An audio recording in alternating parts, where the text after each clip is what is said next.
How to operate the Arsen 127 camera. This is a 4x4 square format camera. It's a nice intermediate between 35mm and 120 or 220. This is also a great camera to use for the 127 super slide format, which I'll get into in another video. Now, in addition to the camera itself, you'll also need some type of exposure meter. If you don't have a standalone meter, you can download an app on your smartphone that does the same thing. A tape measure or rangefinder to measure the distance from the camera to the subject. A take-up spool, which hopefully is already on your camera.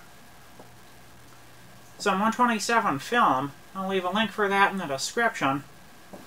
And optionally, a standard tripod and cable release. First, unlock the top cover by turning the knob to O and lifting the cover off. When you get your film, there will be a band on it. Just tear that off, making sure to hold onto the film tightly so it doesn't unravel. Insert the tab on the film leader into the slot in the take-up spool and wind it on just until it's held in place. Don't unroll any more than necessary, as you might risk fogging the film.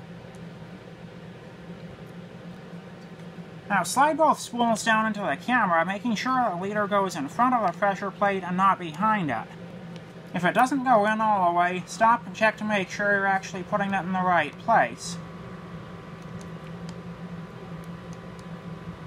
A bit awkward, and it should just slide down like so. Now take the lid, move the loading lever as shown, hook the pin onto the end, drop it down, rotate the take-up knob until it engages the spool and the lid drops into place. Now lock it, turning the knob to L.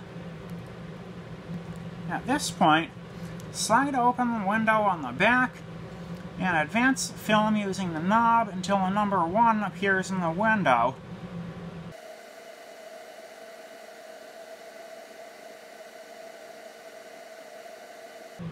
And stop.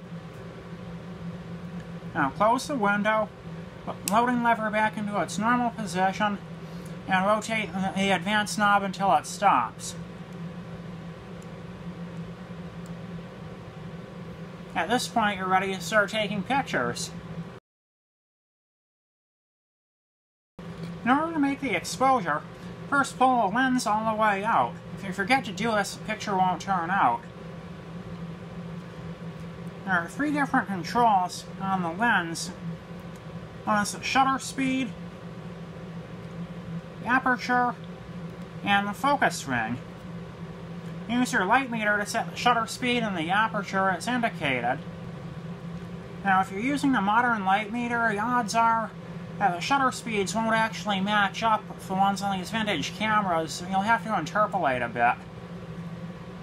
There's no built-in focusing aid, so you'll have to either estimate the distance to the subject or measure it with an external device. Set the focus of the camera to subject distance. Take the lens cap off.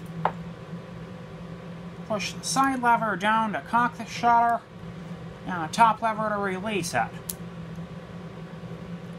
Keep in mind, the viewfinder on this camera only gives an approximation of what the camera sees, since it's not coupled to the lens in any way.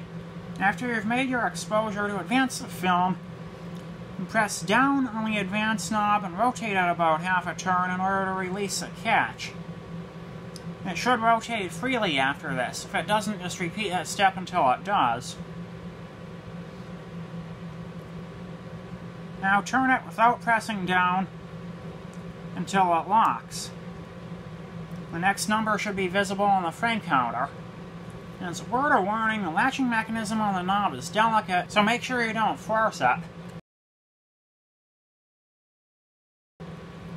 When you've used all 12 exposures, you'll need to wind off the film before opening the camera. To do this, simply move the loading lever into the position shown and rotate the knob until it spins freely. You can confirm that it's fully wound off by looking in the window on the back. No backing paper should be visible. Now if at any point while you're winding off you feel resistance on the advance knob, stop. Some film rolls have a self-adhesive tab on the end which can get stuck to the inside of the mechanism. If you force the knob, it's likely to tear off inside the camera and get stuck where it's hard to remove. As long as you manage to wind off a few turns a leader before it got stuck, the film should be protected from light, but I'd suggest opening it in a dark room if you're not sure. When the film is fully wound off, unlock the top, swing it open, and remove the exposed film reel, making sure not to let it unravel. There should be either a peel and stick tab or a gummed tab that needs to be moistened on the end of the leader. Use that, stick it in place so it won't unravel in transit, and then we put it immediately back into the canister to protect it from light. Now, since this is a less common format, processing can be an issue. If you still happen to have a consumer photo lab in your area, odds are they probably can't process 127 film, so you'll have to find another solution. If you want to process the film yourself, you'll need a tank and reel that can accommodate the unusual film gauge. I like these Patterson units. If you send to a lab, you'll probably have to use a professional level lab, and you'll want to check and make sure that they can actually process 127 film. Not every place can. That's all for today, and good luck with your new camera!